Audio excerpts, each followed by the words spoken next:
नमस्कार। दिल्ली में हुए आतंकी हमले के बाद पूरे भारत में तीव्र प्रतिक्रिया देखने को मिल रही है। सत्ता के गलियारों से लेकर आम जनता के बीच अब एक ही सवाल गूंज रहा है, क्या भारत अब कोई निर्णायक कदम उठाने जा रहा है? नई दिल्ली के रणनीतिक हलकों में ऑपरेशन सिंदूर 2.0 को लेकर जो चर्चा शुरू हुई है, क्या वो अब हकीकत बनने वाली है? दिल्ली धमाके की जांच में एक गहरी साजिश की तस्वीर सामने आ रही है। जांच एजेंसियां बता रही हैं कि इस हमले का ब्लूप्रिंट पाकिस्तान अधिकृत कश्मीर में तैयार किया गया था। इसके पीछे जैश-ए-मोहम्मद का एक विशेष महिला आतंकी मॉड्यूल है, जिसका नेतृत्व मसूद अजहर की बहन सैयदा अजहर कर रही है। फरीदाबाद से लगभग 3000 किलो अमोनियम नाइट्रेट की बरामदगी इस योजना की भयावहता को उजागर करती है।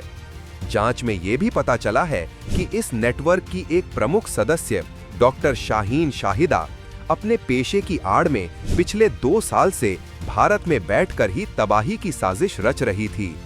इस घटना के तुरंत बाद प्रधानमंत्री नरेंद्र मोदी के नेतृत्व में एक के बाद एक उच्च स्तरीय बैठकें हुई हैं। राफेल और तेजस जैसे लड़ाकू विमानों को सर्वोच्च स्तर की सतर्कता पर रहने का निर्देश दिया गया है। सीमा पर सेना की गतिविधियां बढ़ा दी गई हैं।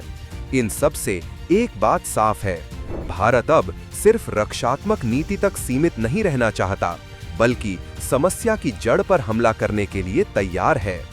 रक्षा विशेषज्ञ कहते हैं कि इस समस्या का मूल केंद्र है पाकिस्तान अधिकृत कश्मीर का हाजीपीर दर्रा।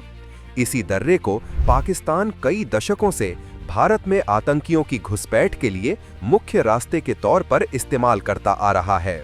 1965 के युद्ध में भारतीय सेना ने इस दर्रे पर कब्जा कर लिया था, लेकिन कूटनीतिक मेज पर इसे पाकिस्तान को वापस कर दिया गया। विश्लेषकों का मानना है कि उस ऐतिहासिक भूल की कीमत भारत आज भी चुका रहा है। दिल्ली हमले ने उस पुराने जख्म को फिर से ताजा कर दिया है। नई दिल्ली का मानना है कि इस हमले ने उसे पाकिस्तान अधिकृत कश्मीर पर निर्णायक कार्रवाई करने के लिए एक मजबूत कूटनीतिक आधार दिया है, जिसे अंतर्राष्ट्रीय कानून में कैसस बेली यानी युद्ध का एक वैध कारण कहा जाता है। और इसी वजह से ऑपरेशन सिंदूर का नाम एक बार फिर चर्चा में है। इससे पहले ऑपरेशन सिंदूर 1 के दौरान भारतीय सेना और वायुसेना ने मिलकर पाकिस्तान की धरती पर कई आतंकी ठिकानों को नष्ट कर दिया था, लेकिन इस बार स्थिति और भी जटिल है। इस बार भारत का लक्ष्य सिर्फ आतंकी ठिकाने नहीं, बल्कि पूरा पाकिस्तान अधिकृत कश्मीर और विशेष रूप से हाजीपीर दर्रा है। इस तरह के गहन और तथ्य आधारित विश्लेषण नियमित रूप से पाने के लिए हमारे चैनल को सब्सक्राइब करें और बेल आइकॉन पर क्लिक करके हमारे साथ बने रहें। वहीं दूसरी तरफ पाकिस्तान इस समय आर्थिक संकट, राजनीतिक अस्थिरता और सेना के आंतरिक संघर्षों से जूझ रहा है। खुफिया रिपोर्टों के मुताबिक पीओके में मौजूद 35 से ज्यादा आतंकी लॉन्च पैड्स को हाई अलर्ट पर रखा गया है और नियंत्रण रेखा पर पाकिस्तान ने अतिरिक्त सैनिक तैनात किए हैं। लेकिन सबसे महत्वपूर्ण बदलाव पाकिस्तान अधिकृत कश्मीर के अंदर ही देखने को मिल रहा है। वहां के आम लोग अब इस्लामाबाद के शासन के खिलाफ सड़कों पर उतर रहे हैं। मुजफ्फराबाद, गिलगिट और बाल्टिस्तान जैसे इलाकों में पाकिस्तान विरोधी प्रदर्शन बढ़ रहे हैं। यहां तक कि भारत के समर्थन में पोस्टर भी देखे जा रहे हैं, जो पिछले कई दशकों में अकल्पनीय था। इस जटिल स्थिति में चीन की भूमिका भी बेहद अहम है। चीन पाकिस्तान इकोनॉमिक कॉरिडोर या सीपैक पाकिस्तान अधिकृत कश्मीर से होकर गुजरता है। ऐसे में अगर भारत वहां कोई सैन्य कार्रवाई करता है तो चीन का अरबों डॉलर का निवेश खतरे में पड़ जाएगा।